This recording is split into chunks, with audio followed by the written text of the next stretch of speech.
it's one of those things that you hear it and you're like, ooh, that's, you guys think a lot of yourselves. And then you think about it and you're like, no, that's, maybe you're right. And then you're like, wait, maybe that's a bad thing for you. It's fascinating to see. This whole process has been interesting. So let's hear what Shedeur Sanders said, because I saw it and I'm like, ooh. And I just became the Alonzo Mourning gif in real time. So here is Shedeur. This video is from Carter Baugh, who asked the question. And it's a good question.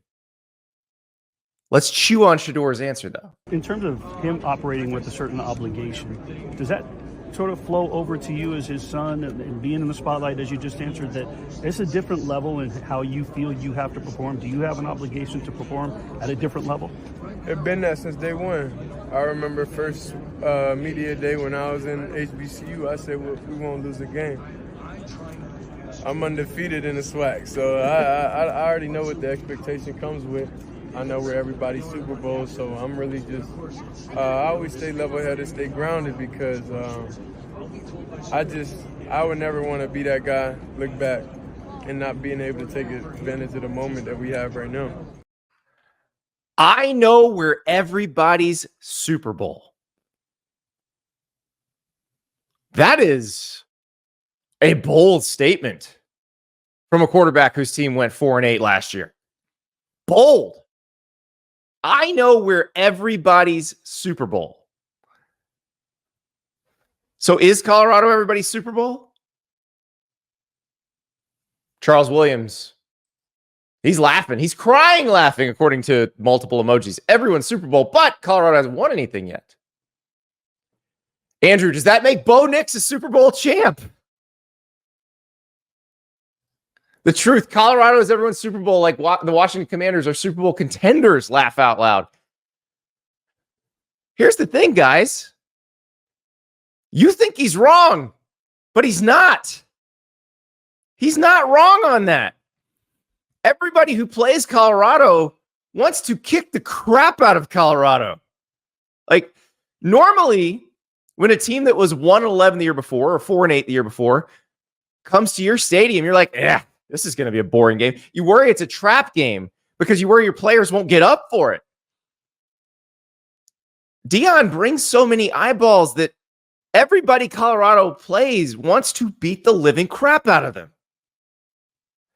Case in point, last year, the Colorado State game. It's at Colorado. At the time, Colorado had already beaten TCU and Nebraska.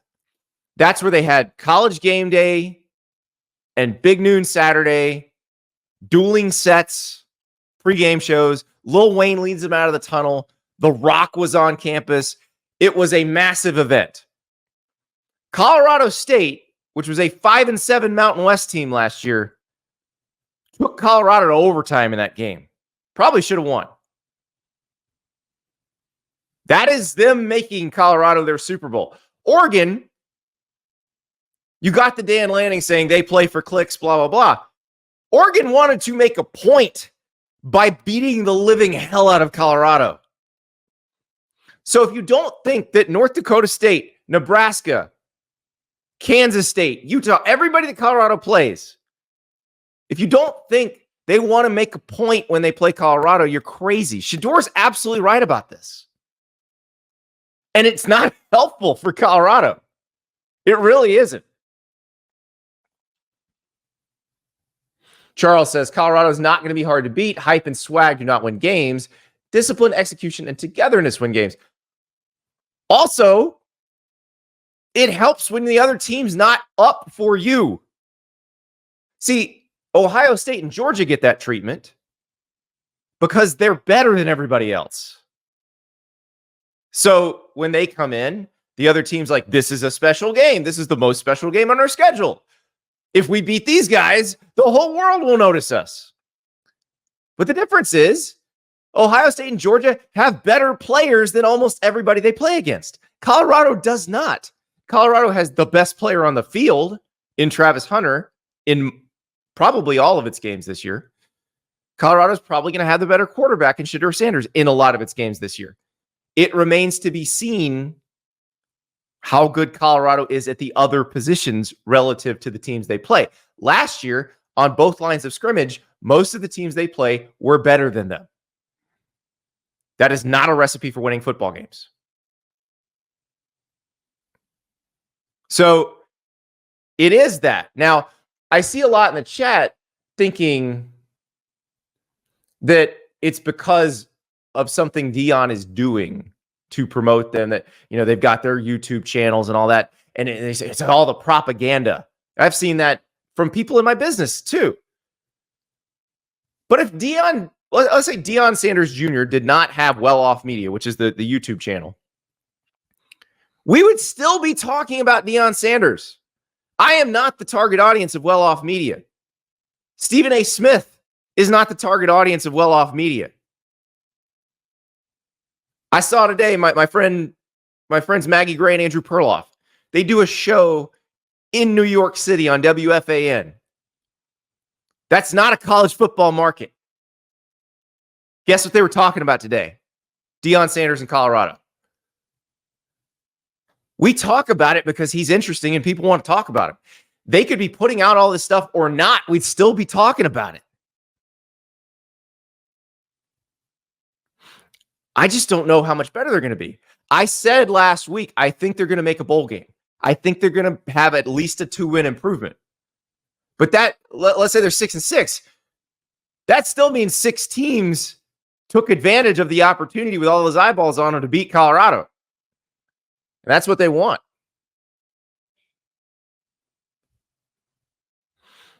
It is going to be fascinating to watch. So Deion talked at Big 12 Media Days yesterday, and the question to Shedeur feels like an extension of this question to Deion. And so let's talk about whether there is a higher standard, whether Deion is judged more harshly than everyone else. With what you brought to the programs in the historic black colleges and to Colorado, do you feel an obligation with whom you are to perform at a higher level or coach at a higher level? Yeah, yes, I'm judged on a different scale.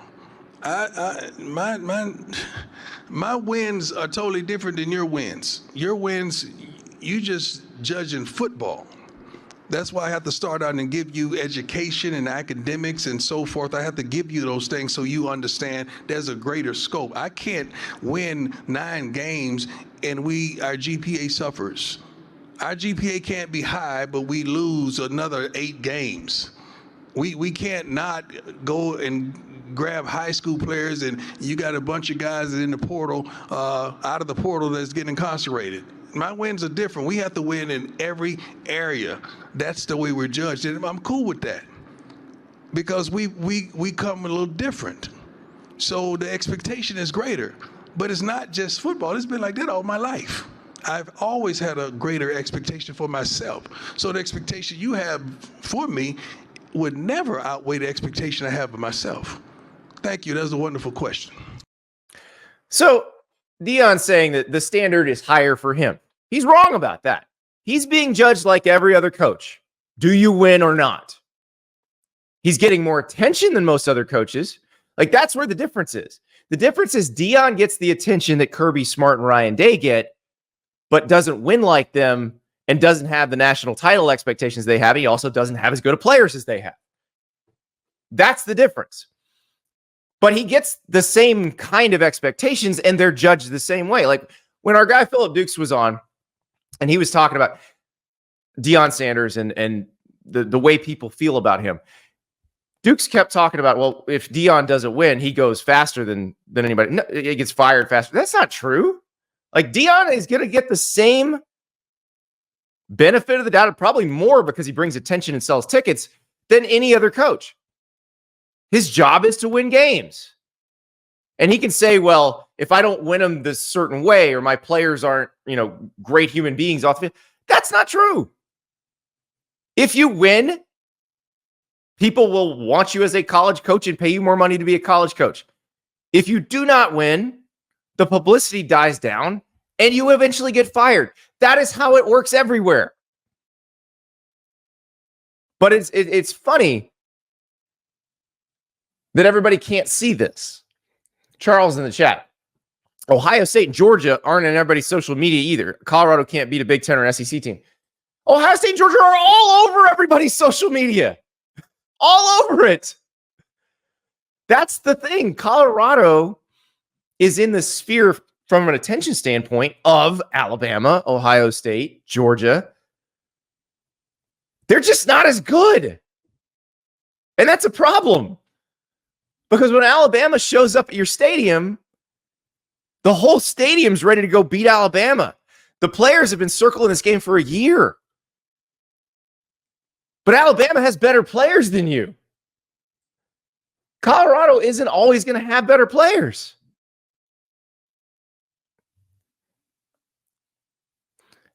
Now, does Colorado have better players than last year? I think that is the key question. And they went deep into the transfer portal again, as we know. They also signed some high school players. Jordan Seaton, the number one high school offensive tackle in America, signed with them. But it's an all-new offensive line. Justin Myers from UTEP. We'll see how he does. New defensive line. Deion Hayes from Pitt. BJ Green from Arizona State. Like, how are they going to do? That's the question here. Because they're going to have to be better. Because Shedeur is right. Shedeur's right about this. Every single team that they play is going to want to crush them and embarrass them because they will get that attention. Now, if everybody beats them, because you saw this last year, once it was clear that they were not going to be competitive in the Pac-12, we stopped watching, stopped paying attention, really until they panicked and demoted Sean Lewis as OC. That'll happen again if they can't win. But if they win a few games, especially if they intersperse wins with losses and some interesting things happen in those games, we're absolutely going to keep watching. Now, their first game is North Dakota State. We talked about yesterday Oklahoma State having to open with South Dakota State. These are not games you should ever schedule as an athletic director. Ever. Because you can easily lose them. And Deion is well aware of that. He actually got a question about the Bison yesterday at Big 12 Media Day. Coach, Dom Izzo, WDAY in Fargo, North Dakota. You're opening up with North Dakota State. They're a known FBS killer. Tell me what you know about the Bison. They're good. They're really darn good. And I'm mad at Rick right now for putting them on the schedule to open up with them. Like, can you give me a layup or something? Like, those guys are wonderful. Their staff has always been amongst the best. Many people have matriculated from that staff to go to higher levels. Those kids play their butts off. They're tough. They don't make many mistakes. They're accustomed to winning. They don't give a darn about being at home or on the road. That does not faze them whatsoever. We just can't wait to see it. I know it's a national television game. I believe it's a Thursday night game. Hopefully not too late. But we can't wait to see them. It's going to be a phenomenal game, phenomenal matchup. But that program is second to none. Christopher, never schedule NDSU, App State, or Old Dominion. That is correct. And at least with App State and Old Dominion, they're in the FBS now. There's no winning when you play North Dakota State because you're supposed to beat them. But if you lose, it's entirely possible. What Deion said is absolutely right. Like, North Dakota State players do not care where they are playing. They don't care who the opponent is. They've played in big games. It doesn't matter to them other than if we beat Colorado on national TV on a Thursday night, week 1, we're going to get celebrated. So, yeah, very disciplined team. Good players. Now, I think Deion, it sounds like, is doing a good job of making sure his players understand that when they look at the film, this is a team that can beat them and worry about that. It's like we talked about yesterday with Mike Gundy. not suspending Ollie Gordon for game 1. Well, I'm not surprised because they're playing South Dakota State. They're playing the 2-time defending FCS national champions. That's a lose-lose situation for you scheduling that game in the first place. So you can't lose. This is going to be an utterly fascinating situation because, like, if they go to Nebraska and lose in week 2, which is entirely possible, then probably the hype train derails somewhat. But if you look at the Big 12 schedule, there are winnable games in there. They open with Baylor. We're going to talk about Baylor in a second. They go to UCF, where the stadium actually bounces. Then they get Kansas State, which is one of the favorites to win the league. Like, we'll know by the middle of the season what Colorado is. We'll have a very good idea. And I think we probably had a very good idea last year. I think really after the Oregon game last year, we knew exactly what Colorado was. So I'd say by that Kansas State game, we will have a very good sense of what Colorado is. And looking at that schedule, 3-3 coming out of that, doesn't sound completely unreasonable. But they are absolutely everybody's Super Bowl. Absolutely. Shedeur got that part right. It sounds conceited to say it like that. But he isn't wrong. Like, that's been his college experience playing at Jackson State and playing at Colorado. And it's true. Because everything his dad does gets attention. He is one of those people, and we see them throughout sports, whether it's because of who they are, who they play for, or they just make people feel a certain kind of way, where they just get more attention. People are just fascinated by them. We saw it with Tim Tebow. We're seeing it with Caitlin Clark.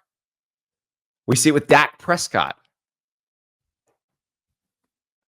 And I think with Dak Prescott, it's also because of the Cowboys. But we see it with various people. Terrell Owens back in the day was like that. It didn't matter what they did. Everything they did was interesting. And Deion's been like that his whole career. He's been like that as a player. Been like that as a coach. He was like that as a media personality. So that's the part of it that the players can't control. Deion at this point can't control it either. He could not talk and we'd still find ways to talk about it. But yeah, this is going to be a really interesting season because now the book is out on Colorado, we think. Obviously, they're going to be running a different offense, different defense, and have different players. So maybe the book isn't out until after 3 or 4 games. But they are going to be the show when they show up at your stadium. And the question is, do you make it your own show? Do you take over the show? Do you take that attention for yourself? Because I think that's what every team's going to want to do. It'll be just like when Ohio State rolls into a stadium. The difference is Ohio State has better players at almost every position, and Colorado won't in a lot of these games. They will have the best player, probably, maybe the second best player. The question is, how did number 3 to number 22 work out? How do those matchups work out? But it will be an absolutely crazy scene when they show up early in the season. Like when they show up in Lincoln, it's going to be wild. I can't wait. I cannot wait. Because will it be Nebraska's Super Bowl? Hell yes, it will be. Will that matter? Guess we're going to find out. Thank you so much for watching. Just a reminder, subscribe to this channel right here so you never miss an episode of Andy Staples On 3. And oh, by the way, watch all the other great videos on the On3 Sports YouTube channel.